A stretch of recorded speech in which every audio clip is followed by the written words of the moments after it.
Bismillahirrahmanirrahim. Assalamu alaikum. This is Muhammad Shahadat Hussain, English teacher of Hathajari Girls High School and College. My dear students, day before yesterday, I was supposed to come with a live online class, but unfortunately, there was not network frequency available at my residence. That's why my all attempts went in vain.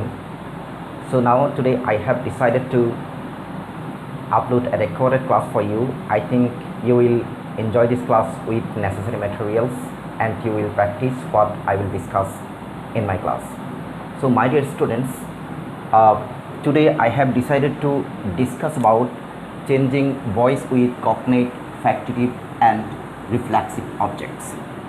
First of all, our discussion is about voice with cognate object.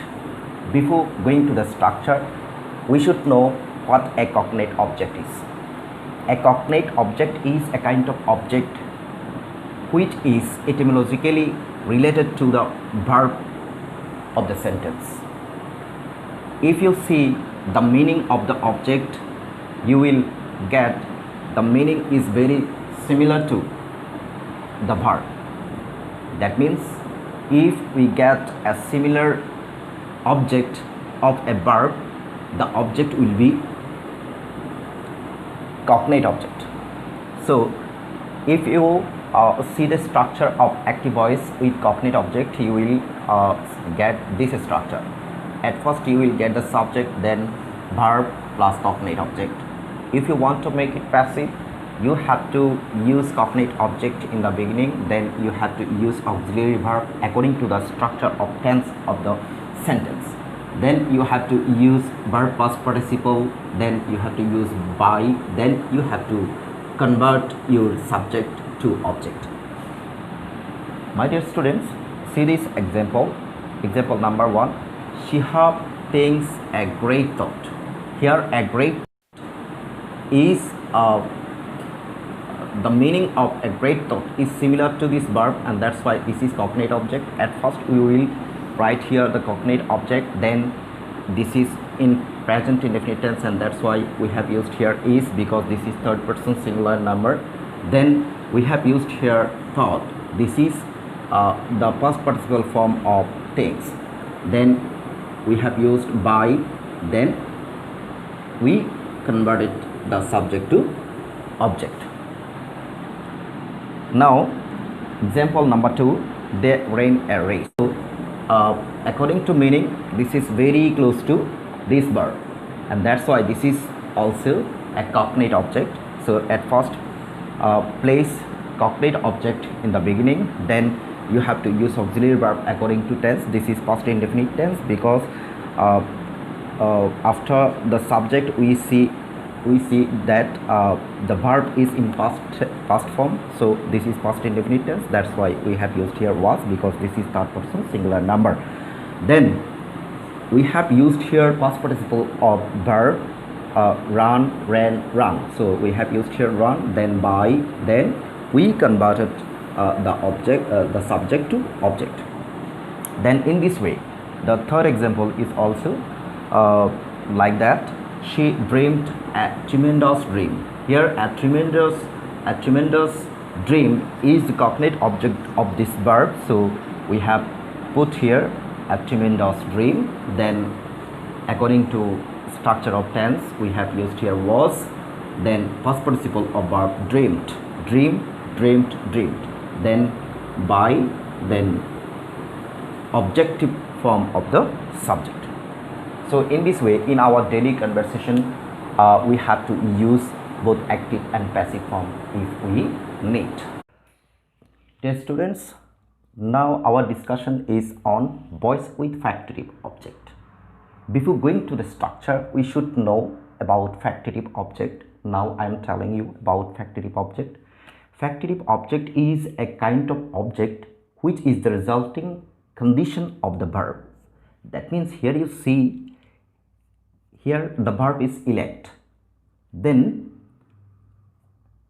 the object is captain.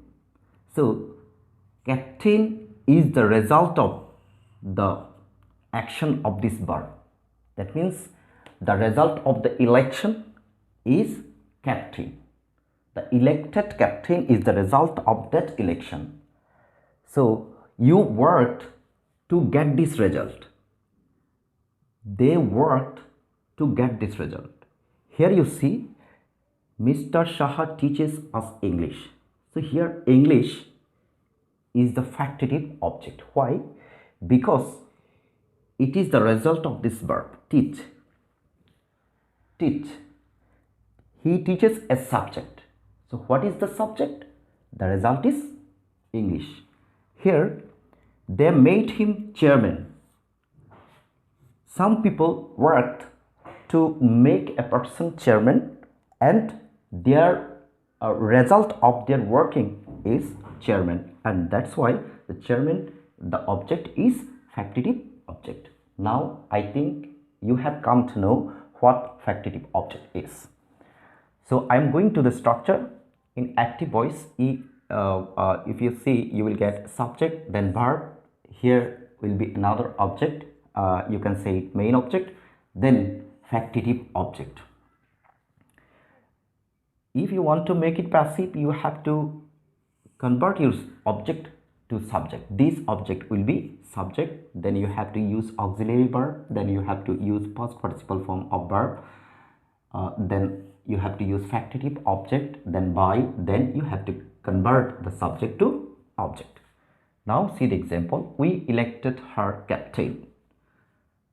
Here the object has become subject, then it is in past it is third person singular number, and we have used here was. Then past participle of the verb elected, then captain is the factitive object of the sentence, then we have used by, then we have converted the subject to object. Us, we, us. Then Mr. Shah teaches us English. We are taught English by Mr. Shah. Here the object us has become we, then it is in present indefinite tense, and that's why we have used here are, then past participle of verb teach, taught, then factitive object, then we have used here by, then we converted the subject to object, Mr. Shah. They made him chairman. Here him is the object, we have made it subject, then we have used here was, it is past indefinite tense, then past participle of made is made, then we have used factitive object chairman, then we have used by, then we have converted the subject to object. So in this way, if you get factitive object in your active voice and passive voice, so if you remember this structure at the time of continuing your conversation, I think your language will be very smooth and very smart. My dear students, now I am going to discuss about voice with reflexive objects. I think you know what reflexive object is. In spite of that, I am going to remind you about reflexive object. There are some words ending in self or selves that are used to indicate the subject own self. That means this is like that. If you stand in front of mirror, what will you see? You will see the reflection of yours. So like that, this is also the subject own self in object, and that's why this is called reflexive object. So if we discuss about the structure of active and passive voice of reflexive object with voice, first of all we get subject, then verb, then reflexive object. In passive voice, commonly according to tense or according to another structure, when we make an active voice to passive or we convert an active voice to passive, we use the objective subjective form of object. But here this is different. Here we have to use the subject. Then we have to use auxiliary verb according to the structure of tense. Then verb past participle you have to use by reflexive object of the sentence. Here see the example. She hurt herself. She was hurt herself. So she, first of all we have put here subject, then according to its tense we have used was because this is past indefinite tense.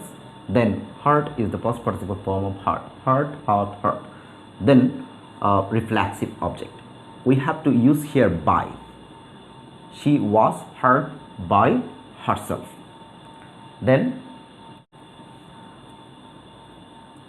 the boy has blamed himself. So here the boy is the subject, we have used here subject. Then it is in present perfect tense, that's why have been or has been will be used according to the converted subject of the passive form. So in passive form we have used here the subject, then subject is third person singular number, and that's why we have used here has. Then been, it is present perfect tense, and that's why we have to use have been or has been. Here has been because this is third person singular number. Then past participle or verb blamed, then we have used here by, then reflexive object. In this way the girl hid herself. The girl subject, then was according to the tense. Then hidden is the past participle form of hid. Hide, hid, hidden. Then we have used here by, then herself, the reflexive object of the sentence. My dear students, I think you have practiced the 3 rules with me and you have learned how to use these kinds of rules in our daily conversation. So I hope whenever you will make a conversation with your English partner or English friends, you will use such kind of rules if necessary. So thank you for staying with me for a long time, and stay happy, stay safe, and stay conscious. Thank you very much.